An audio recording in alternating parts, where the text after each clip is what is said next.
So if you've been following me on Facebook, Instagram, or Twitter, you probably know that we've been really busy here making all new movable benches for our school to replace our old ones.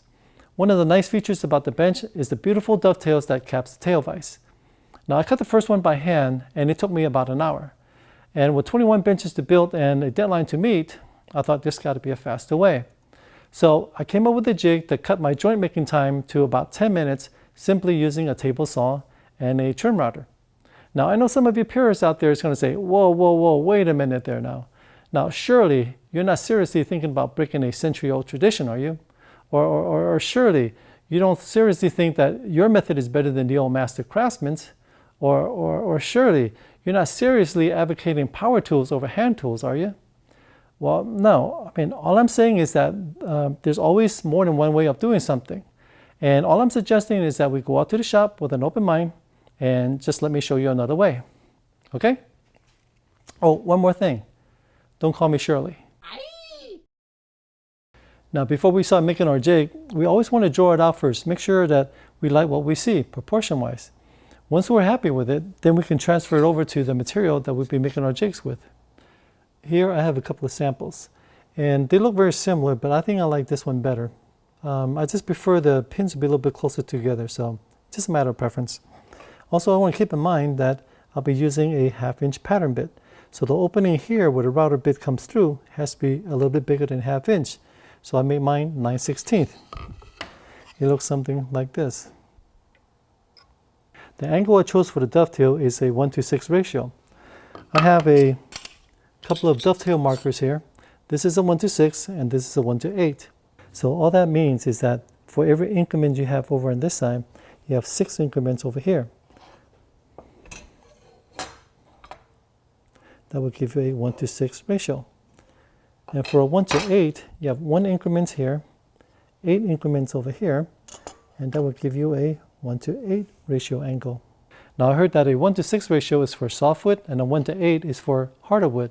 Because of the shallower angles, it's easier to fit. Now for me, if I'm going to go through the trouble of making a dovetail, I don't care what density wood I use. I want people to know that it is a dovetail. So I prefer a more steeper angle. It has a little bit more flare, looking more like a dovetail. I just don't want people to come up and say, hey, nice box joint. Where then I have to correct them and says, no, it's dovetailed. And they're going to say, yeah, sure, whatever. Now that I'm happy with the look of my dovetail, I'm going to transfer this over to the material that I'll be making my jigs from. This is a 3/4 inch Baltic birch and it measures around 7 inches by 5 inches. Because the dovetail is symmetrical, I like to work off center. To find center, I just basically use a combo square set at 3.5. I strike a line and I flip it over and I strike a line again, and hopefully you only see one line. Once you find center, I just draw out the rest of my dovetail. The key to this jig and to a good fitting joint is a spacer. We're going to use this to make the jig for the pin and use it to cut the tail. The width of the spacer is basically the distance between from one tail to the other, right here like this. Now it doesn't have to be exact. You don't need the caliper to measure this. If it's a little bigger or smaller, it really doesn't matter, as long as we use the same spacer to cut the pin jig and the tails. This way the spacer will be exactly the same. It'll make sense when you see it in action.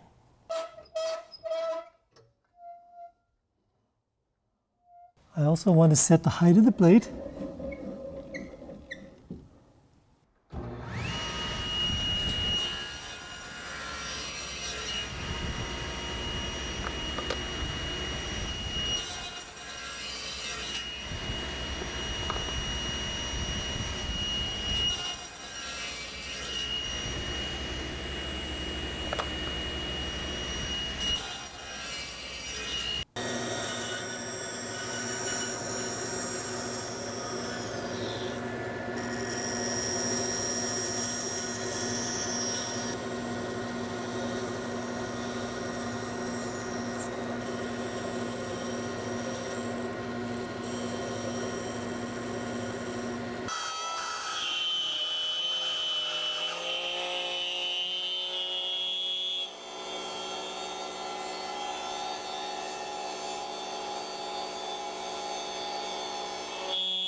So I think I'm ready to glue up here.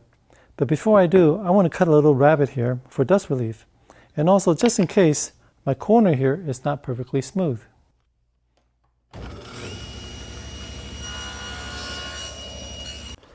Okay, I think we're ready to glue up. I have my stock here milled to exact size.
So this is all the jig that you need to cut the beautiful dovetail.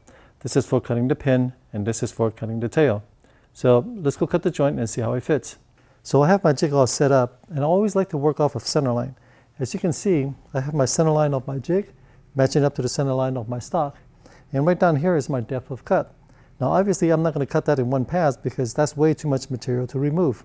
So the rule of thumb is never cut deeper than the width of your blade. In my case, it's 1/2 inch. So I'm probably going to do that in about 4 passes.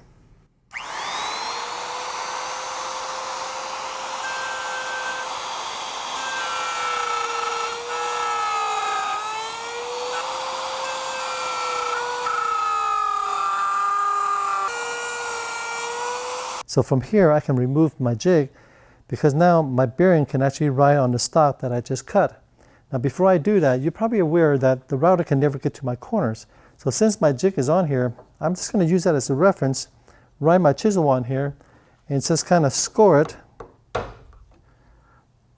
on my corners just for reference, and that would give me a head start.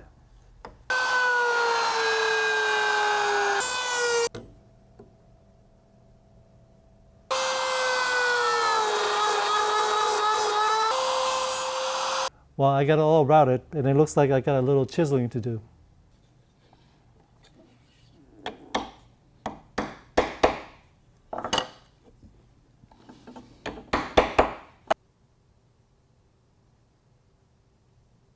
So it's time to cut our tails.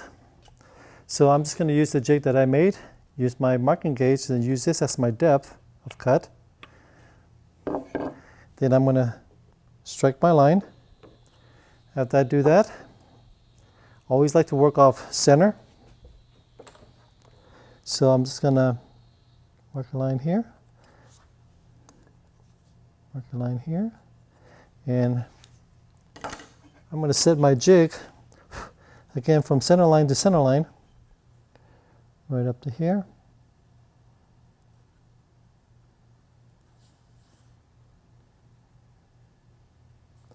And then I'm just going to trace it really quick using a sharp pencil. Now I can use a marking knife if I want to, but you'll see that you'll be fine. Okay, so there's my waist. There's my waist. And this is my waist. And now I'm going to go to the table saw and we're going to cut this. To cut the tail, I'll be using the table saw. The angle and the height should be the same as when we make the jig. So I'm going to position for my first cut, set my stop, put my spacer in here, and just kind of double check for your second cut.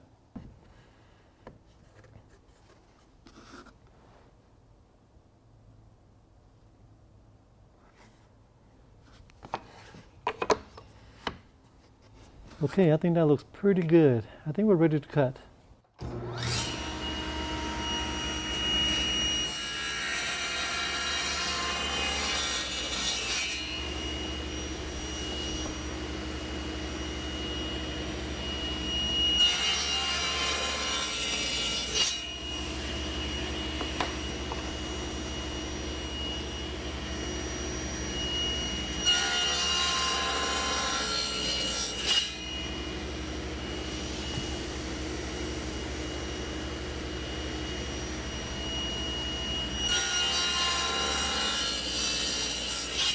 Now I'm going to cut the shoulder using the table saw. I have my stop set up so that I can cut right to the line. I don't want to cut the shoulder off with this much waste here, because when the blade cuts through, my waste will be trapped between my blade and my stop, and we might get a little kickback. So I'm going to remove most of my waste using a bandsaw. I'm probably going to remove some of this too.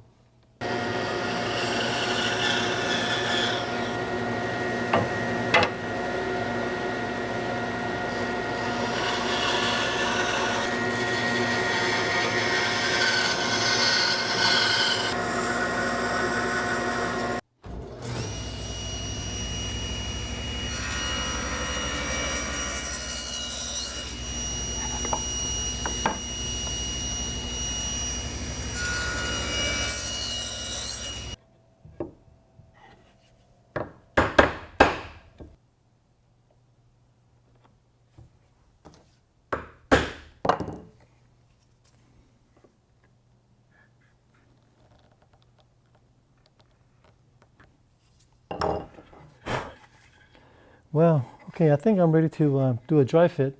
But before I do, I like to chamfer all the inside edges here. It's not going to be seen anyways, and it kind of helps funnels the joint right in there.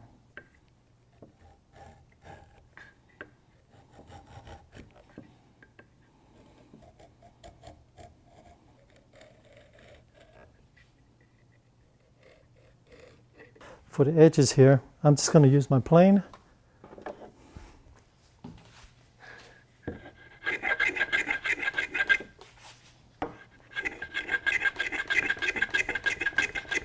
Clean this off.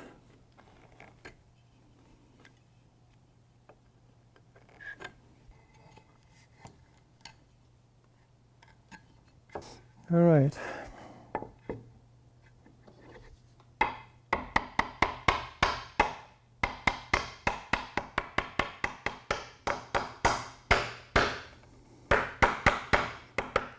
All right, not too shabby. Now, as you know, this jig, you can customize it to fit any size and spacing of dovetails you want. It's not just for the ruble bench.